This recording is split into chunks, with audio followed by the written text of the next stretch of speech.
बिस्मिल्लाहिर्रहमानिर्रहीम। अस्सलाम वालेकुम स्टूडेंट्स।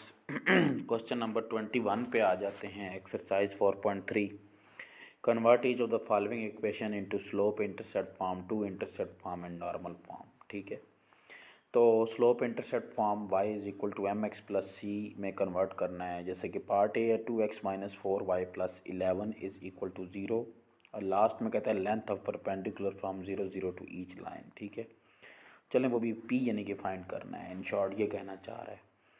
तो slope intercept form 2x minus 4y plus 11 है, तो y is equal to M X plus C में यानी कि y को एलिमिनेट करना है।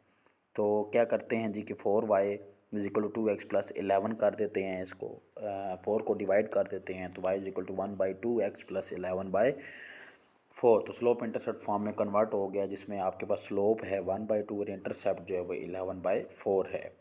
सिमिलरली टू इंटरसेप्ट फॉर्म में कन्वर्ट करने के लिए आप 11 को साइड पर ले जाएंगे, फिर 11 को -11 को डिवाइड करेंगे, तो ये आ जाएगा x और divided by -11/2 and y divided by 11/4 is equal to 1। तो x इंटरसेप्ट -11/2 और y इंटरसेप्ट 11/4, यानी कि a की वैल्यू -11/2 और b की वैल्यू 11/4 टू इंटरसेप्ट फॉर्म में कन्वर्ट हो गया।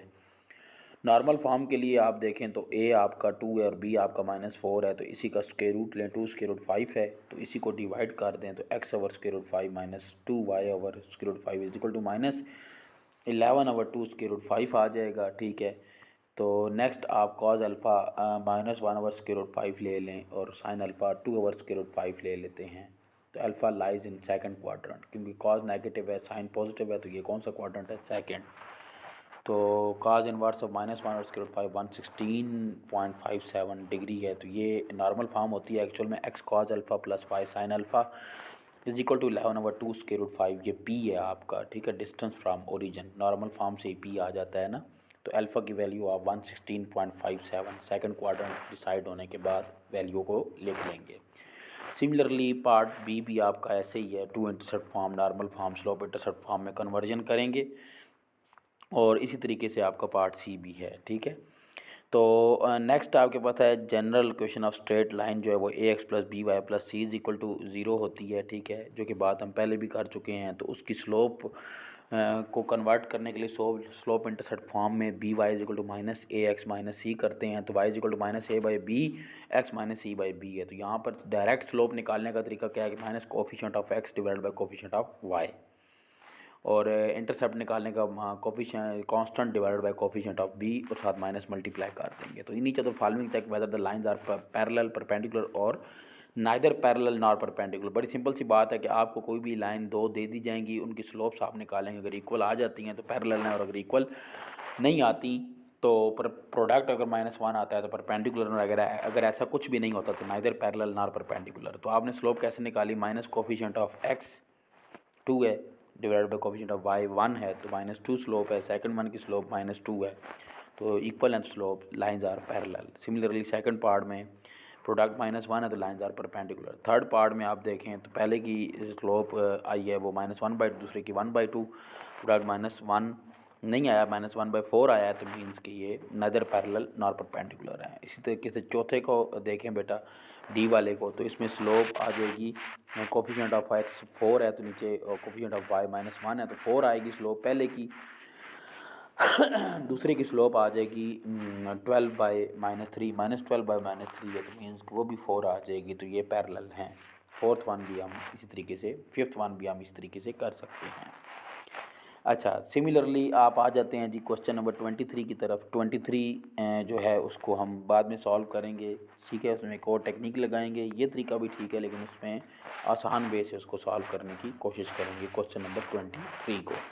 ठीक है, तो पहले आ जाते हैं ज़रा हम क्वेश्चन नंबर 24, सेम एज़ जो प्रीवियस क्वेश्चन हमने सॉल्व किए थे 20 तक प्रीवियस लेक्चर में, वैसे ही हैं। Find an equation of line through this parallel to the line this. अब क्या है, जो लाइन हमने फाइंड करनी है उसको पॉइंट दिया हुआ है -4,7। पैरेलल का मतलब है कि इस लाइन के पैरेलल है, तो इसकी स्लोप क्या है 2/7, तो उसकी स्लोप भी क्या होगी 2/7। ठीक है, तो स्लोप 2/7 है, क्योंकि पैरेलल लाइन जो हैं, तो y - y1 is equal to m into x minus x1 करके तो आप इजीली इसका आंसर फाइंड आउट कर सकते हैं। Similarly, question number 25 भी है, find an equation of line through this point and perpendicular the join of this. Perpendicular का मतलब यही है कि आप निकालेंगे ए बी से स्लोप, इसको -1 इन्वर्ट कर देंगे तो पहले लाइन की स्लोप आ जाएगी जो लाइन 5 - 8 से पास कर रही है। तो ए बी की स्लोप निकालेंगे, आंसर आएगा 3/5। तो therefore slope of required line -1/m है तो -5/3 आ जाएगी, ठीक है, ये आंसर में। और इसी तरीके से now equation of line having slope -5/3 through 5, -8, -5/3 slope आ चुकी है, ठीक है, परपेंडिकुलर वाले केस से, और पॉइंट भी है तो हम y - y1 = m × x - x1 करके इसको इक्वेशन से सॉल्व कर सकते हैं। तो 5x + 3y - 1 = 0 आंसर आ जाएगा। क्वेश्चन नंबर 26 में find equation of 2 parallel lines. दो पैरेलल लाइंस की स्लोप इक्वेशन फाइंड करनी है कि जो परपेंडिकुलर हैं इस लाइन के, यहाँ से स्लोप तो आ जाएगी क्योंकि इसकी स्लोप क्या आ रही है, minus coefficient of x divided by coefficient of y, ये आ जाएगा 2, स्लोप इसकी 2 आ जाएगी, such that the product of x and y intercept of each is 3। तो स्लोप आ गई है, अब इंटरसेप्ट नहीं पता तो लेट से वो c कह दें, तो y = mx + c होता है, तो y = -1/2x + c है, तो इसको 2 इंटरसेप्ट फॉर्म में कन्वर्ट करें क्योंकि हमें गिवन डाटा है कि दोनों का इंटरसेप्ट जो है ना वो = 3 है, प्रोडक्ट जो है। तो 2c x/2c + y/c = 1 है, 2c × c जो है ना वो 3 के इक्वल है, तो 2c × c = 3 के इक्वल जब रखेंगे 2c² = 3 के इक्वल है, c = ±√3/2 आ जाएगा, ठीक है जी। तो इसको उठा के सी में पुट करेंगे, एक प्लस वाली लाइन है और एक माइनस वाली है, एक इंटरसेप्ट दोनों के चेंज हैं लेकिन दोनों लाइंस क्या हैं, पैरेलल हैं। तो आप इजीली इसको सॉल्व आउट करके देख सकते हैं, रिक्वायर्ड इक्वेशंस दोनों लाइन की आ जाएंगी। क्वेश्चन नंबर 27 में कहता है one vertex of parallelogram is given, the diagonal intersect at point 2, 1 and the sides slope 1 and -1/7 are given, ठीक है।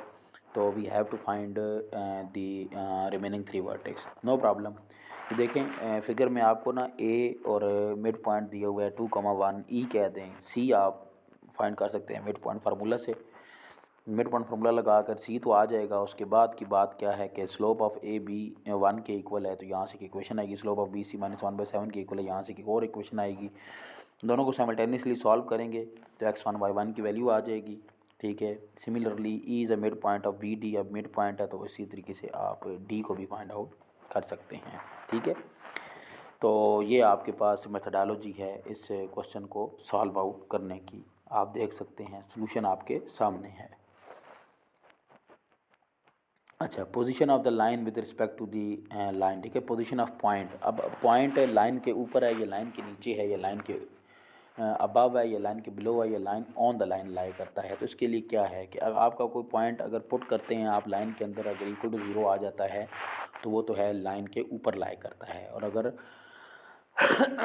ऑन द लाइन है यानी कि, और अगर ग्रेटर देन 0 आंसर आता है उस पॉइंट को लाइन के अंदर पुट करने में, तो ग्रेटर देन 0 का मतलब अबव द लाइन है, less than 0 answer below the line है। लेकिन इसके लिए ज़रूरी शर्त है कि आपका कोफिशिएंट ऑफ वाई जो है वो पॉजिटिव होना चाहिए, बी शुड बी पॉजिटिव, ठीक है। ये बी शुड बी पॉजिटिव का यही मतलब है कि कोफिशिएंट ऑफ वाई आपका पॉजिटिव होना चाहिए।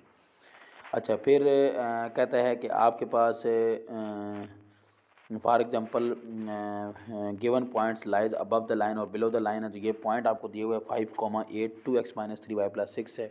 आप इसको रीअरेंज करें, -2x + 3y - 6 = 0। वाई का कोफिशिएंट पॉजिटिव किया है, पॉइंट को आप पुट करें 5,8 को, तो आंसर आपका आंसर आ जाता है जी 8 पॉजिटिव नंबर है, इसका मतलब है lies above the line, above the line lie करता है। क्वेश्चन 29 पे आ जाते हैं, check whether the given points are on the same और opposite sides of the given line. अब दो पॉइंट्स दिए गए हैं, देखना चाहते हैं कि ऑपोजिट हैं या सेम है, तो दोनों को पुट करेंगे, अगर दोनों का साइन सेम आता है तो सेम साइड पर है, दोनों का साइन ऑपोजिट आता है तो ऑपोजिट साइड पर है। लेकिन remaining the condition is same के वाई का कोफिशिएंट आपको पॉजिटिव करना पड़ेगा पहले।